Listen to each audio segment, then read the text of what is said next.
And welcome everyone to a Katz chat here with Missouri Valley Conference Commissioner Jeff Jackson, fresh off another highly successful Yeah. Arch Madness. Great final on Sunday on CBS. Drake beats Indiana State, so Drake gets the AQ. Tucker DeVries, another outstanding season tournament. Darren DeVries does a great job coaching. The whole team is son. And they beat an Indiana State team, which was your regular season champ. So let's first deal with the tournament itself, the success, and the win by Drake. What were your impressions? Well, one, we're so fortunate to have the opportunity to play our tournament here in St. Louis. The history of Arch Madness, all the amenities that surround the tournament, whether we're talking about our Hall of Fame class, just the fact that we're kind of centrally located in our conference, St. Louis as a city, the food, the people who support it, it's tremendous that way. And then to have on Sunday the two best teams in the conference going at it in the fashion in which they did. I'm not sure we could have planned it any better if we had tried. So great event, great tournament, two great teams. A lot of teams coming to St. Louis feeling like they had a chance for the AQ and tremendous fan support. We were all tickled. In an era with bloated conferences, and we're going to see going forward, a lot of those high profile leagues are not going to have all their teams in. It's just too many teams on the men's and the women's side. Mm-hmm. What is it about Arch Madness and this conference that everyone feels like they've got a chance, once they at least get to St. Louis? I was talking about that with somebody earlier this morning, and of our 12 schools, all 12 of them really believe that they have a chance to be successful in basketball, whether it's the men or the women's side. And they treat it that way. They make the financial commitment, they make the physical commitment, they make the emotional investment. And I think because of that, St. Louis Arch Madness almost becomes the final resting place, so to speak, for all that emotion for the entire year. And that's why the Valley is so special. You can't point at many conferences, regardless of what level they play in the college basketball sphere, that have a circumstance like we have when it comes to Arch Madness, or has the type of competition, the type of depth of talent, people just feeling like every game is a war with our fan bases, with our coaching, with our administrative support. It's a rarity and something that in the just less than 3 years that I've been here, that I thought I understood prior to accepting this position, but I understand at a much greater level now. All right, so let's make a case here. And I'm going to be honest here and say that I might not say this every year because I don't think all conference champions are equal. Right. And in fact, this year, and my bracket's public, I don't think South Florida, as an example, which won the American, or Richmond or Loyola Chicago, which won the 810, can get in on their own as AQs. I think they have to win, even though they won the regular season. FAU in the American and in the A10 Dayton, I think could get in as large. That's not the case in the Valley. I'm not saying this because of what's behind me. I firmly believe that Indiana State has earned and deserves a bid. It might be in Dayton, but that isn't always the case every time a regular season champ loses in a final, as in this case. That's my opinion of doing this for so long. You're the commissioner. Tell me why you believe this Indiana State team in this season deserves and has earned an at-large bid after losing to Drake in that final. Well, the kind of craft your phrase at the onset of your question in a different way, I think the case is already made. I think when you look at the number one metric that the NCAA tournament has come up with is the net. And I like the net. I know people talk about whether it can be game, this, that, or that. But I think the theory behind the net, if I understood it correctly, was a way to evaluate teams who maybe don't have the same opportunity to play the same amount of Q1 or Q2 games that you're going to see, as a person who came from the Big 12, that you would see in a conference like the Big 12. So how do you give a team like Indiana State to establish from a metric vantage point their excellence? And they went out and did that because of what they are able to do, especially on the offensive end of the floor, in such an incredible way throughout the course of the season. they pass the metric test. If you've had the chance, and I'm sure the committee has, and I know you have, Andy, you watch them in person.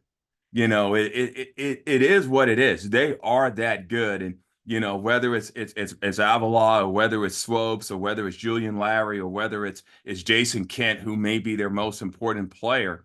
You see a team that night in and night out can compete with the very best in the country and find ways to be successful. And then fortunately for us as a conference, we've had a great season. Now I know people will say, hey, conference doesn't matter. But the fact that you're playing night in and night out, great competition in the conference space, and teams that are under, the 75 in the net consistently. You're getting Q1 and Q2 games in your conference space. I think that also lifts us up. But to me, the most important thing is I think they are the epitome of what I thought the net was going to be about, which is, hey, it's not just about who you play, but it's about how you play. We're going to look at those type of things to try and determine if a team is maybe better than what people would look at because they don't necessarily get the same opportunities when it comes to the Q1 space. And I think Indiana State has proven that. And I just think they're a team that you really cannot find a flaw. Sometimes I think when it really comes down to the last teams in, you're looking for flaws. I just don't see any. Now, And one by may the say way, I'm a little biased. no, but I understand. But by the way, I had Drake just on the outside looking in had they Yeah. lost on Sunday. So it wasn't Hmm. like, they weren't even in the picture either. Last two things for you, Jeff. First off, whether it's just Drake or Drake and Indiana State, I firmly believe that they can win in this tournament. And you got to deal with who you're playing in this tournament. It's not comparing years past. This Yeah. tournament, they can win a game, two games, who knows? Why do you believe that?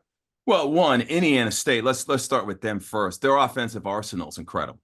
Okay, the fact that, and we saw it even a little bit in their loss against Drake, they didn't necessarily have the best start in the first half, but it didn't take them very long to get back on top of the game. Their offense is so dispersed in a positive way, whether it's Avila, whether it's Swopes, as we talked about earlier. So their offensive firepower is unique and maybe second to none in regards to anybody in this country when it comes to that part of the floor. So night in and night out, they're going to have a chance. Let's be candid about Drake. They've got a great team, and Darren DeVries have put together a tremendous arsenal in terms of not just being a one-man show, but the truth of the matter is that they have a very special player. And that player on any given night at any given moment can just lift the entire tide and all boats rise because Tucker can just be special in certain times. And so both those teams, they do it in a different way. But I agree with you, Andy. They both not only have a chance to be in the tournament, and it's not just about getting to the tournament, they both have a chance to play to the second weekend. And that's obviously what we really would like to see because I think those teams are talented enough. They have great coaching. They have great players. They've got great game plans. And given the opportunity, and you're right, it's not about last year, but looking at how Drake played against that Final Four Miami team, and now I see a better Drake team this year. And knowing that Indiana State was our regular season champion, I think both those teams have a chance to have a great March, and I'm really looking forward to watching it. Last thing for you, Jeff. You're a coach's commissioner. I just want to hear your opinion on Josh Scherz in the sense that there's so many good coaches at all levels. And here he is at a D school, two school. I'll be honest, I've been doing this over 30 years. I'd never heard of. Mm-hmm. And and here his success from there to what he's accomplished here at Indiana State and reviving that program. Put your coaching hat on here, Jeff. What are your thoughts on what he has done and where he came from? Well, it's nothing short of phenomenal in terms of what Josh has been able to get accomplished in a short period of time. If you get a chance to know Josh a little bit, you understand very quickly why somebody would take to him very, very rapidly. Great personality, smart as hell, loves the game, passionate about it, cares about his kids. And I know we're talking about Josh, but we can say the same thing about Darren, because Darren has turned around that Drake program very, very quickly also. And I think they're both the epitome of what this new age coach is about. If you watch their demeanor on the sidelines, how they interact with their student athletes, how they deal with them on and off the court, I think both those coaches have embraced and understand this new age of athlete. And I think that's why we've seen those programs rise to the top. And it's kind of fun for me because I'll also spend some time with them picking their brains. And, I'm like, man, I wish I knew all that, because then maybe I would be doing what I was doing 10 years ago as opposed to doing this. But they're both great. But you can't say enough about not only what Josh has done, but what he's kindled with that Indiana State fan base. I mean, if you had a chance to watch Arch Madness and that powder blue mist that was in here, it's obviously a love affair, and they've got some unique personalities. And it's not about to be about the story when it comes to the NCAA tournament, but man, you want to talk about a great story. You want to talk about Indiana State. Well, Jeff, I appreciate everything this year, and hopefully we're going to see both these teams in the NCAA tournament next week. We will find out on Selection Sunday if Indiana State joins Drake. And as I said, I think they're both certainly more than capable of winning a couple games or more in the NCAA tournament. Well, Appreciate thank you, your time, Andy, Jeff. and thank you for your support. Really appreciate what you do.